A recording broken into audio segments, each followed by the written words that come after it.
Welcome back to Joe Stunner Boxing. It's the weekend and it's cold, hence I'm back on the old big gown. But let's talk boxing. Predominantly, let's talk Anthony Joshua, because during the week it was announced that he would fight the Australian Demsey McKean, undefeated, 22 wins, I think. And I've seen Demsey McKean fight before. I haven't been overly impressed, to be honest with you, but I thought this is a good comeback opponent because he's got a glossy record. He almost certainly won't beat Joshua, although never say never. But I wasn't excited. And now the opponent has been switched from Mr. McKean to none other than Dillian Whyte's previous opponent, Jermaine Franklin. Much more interesting opponent as far as I'm concerned. Franklin gave Whyte plenty to think about. He insists he won the fight. Can make a case for that, certainly. Close fight. But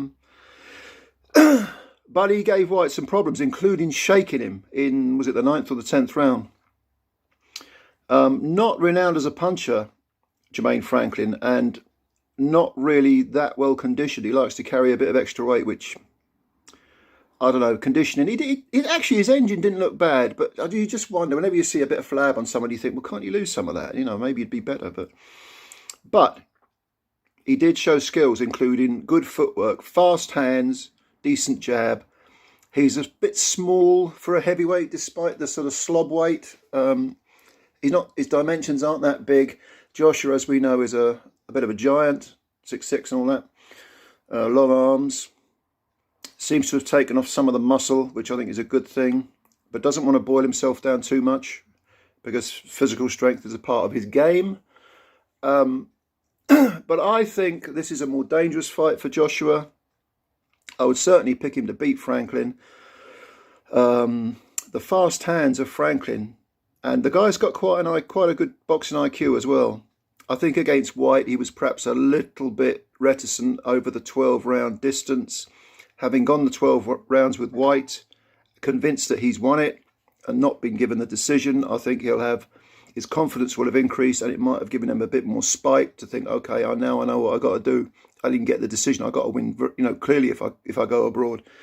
And he knows that if he takes Joshua's scalp, he's going to be back in the foreground, and maybe a rematch with Whyte is on the cards. But there's no doubt that Franklin has been picked by Matchroom and Hearn because he's just fought Whyte. Therefore, if Joshua beats him and maybe knocks him out, you can compare and contrast, and that sets up the rematch between Whyte and AJ.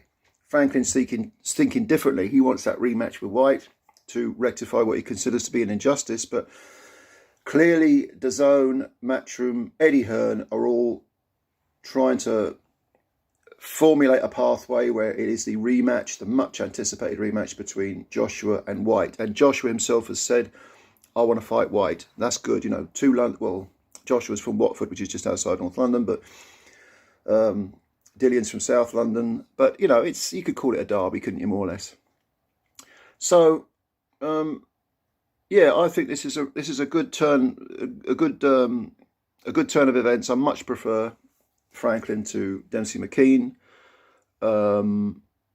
and I'm not going to make a prediction yet. No doubt this will be on pay-per-view, which I never bother with. I never bother with pay-per-view at all, ever. But a lot of people have been writing off AJ, and when I've done videos of him in the past, people have said to me, what are you still talking about AJ for? He's yesterday's chip paper. No, he isn't. He's avenged one of his defeats, which was to Andy Ruiz, obviously. He has lost twice to Usyk, who is clearly a Hall of Famer, undisputed cruiserweight champ, very, very good heavyweight, who fought heavyweights, super heavyweights, I should say, as far back as the World Boxing Super Series, whatever it's called, and in the amateurs, we all know he beat Joe Joyce. He beat up Joe Joyce.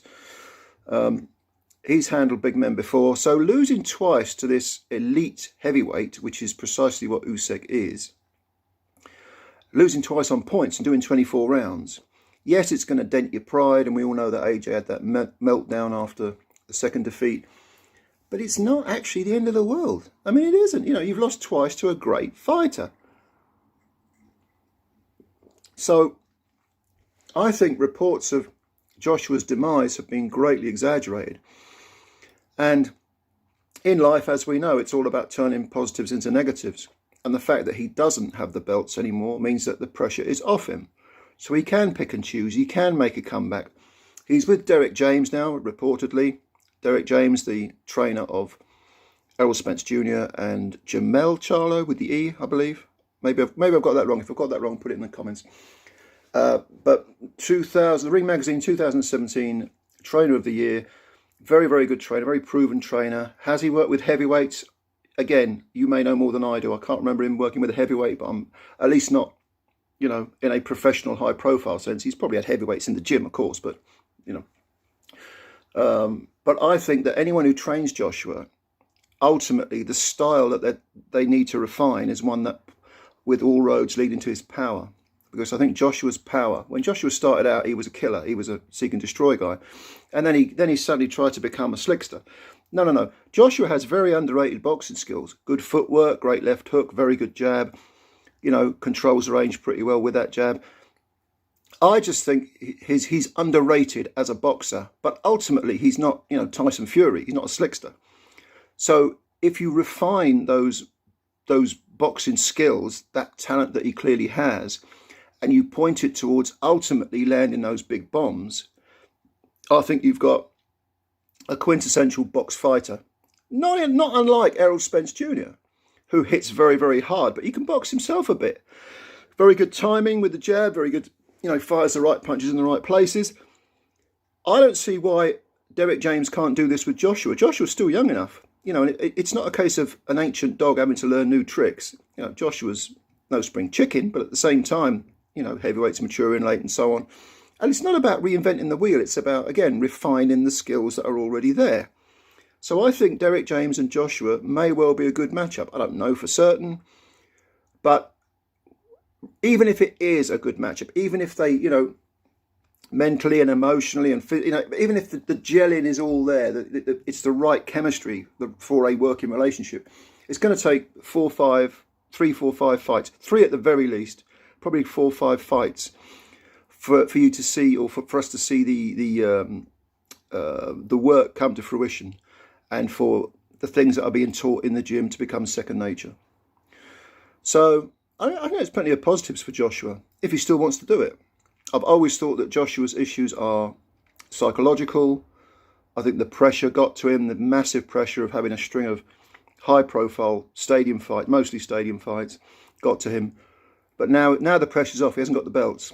And Fury is quite clearly the number 1 heavyweight in the world. The only person that can rival that is Usyk. They're probably going to fight. My attitude would be, let them get on with it. Let them get on with it. And meanwhile, I'll go about my business quietly, do my thing, and further down the line we can meet.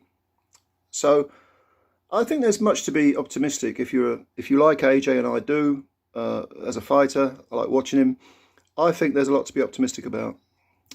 So, good opponent, Jermaine Franklin, not to be written off. Can't sleep on this guy. Gave Dillian a hell of a fight. Dillian's past his best, and his punch resistance looks a bit wobbly, but let's not dismiss Jermaine Franklin as a fighter. He's got some skills. He's got an IQ, ring IQ, and he's got a good engine, and he's got fast hands. So that's a threat. And Joshua and Derek James need to be wary of that. I'm sure they will be. Get him into optimum weight, shape, hone the skills, get the tactics right. I think AJ can come through this relatively unscathed, maybe even with a stoppage. But there are some positives there. So let me know what you think. Let me know what your opinion is. Leave your comments below. And of course, thank you for subscribing to the channel. If you're new and you could subscribe, hit the subscribe button, hit the like button. That helps us out as well. And in the meantime, let's try and warm ourselves up in this very cold UK weekend, but we'll get there. Thanks for listening in. We'll speak again soon, and bye for now.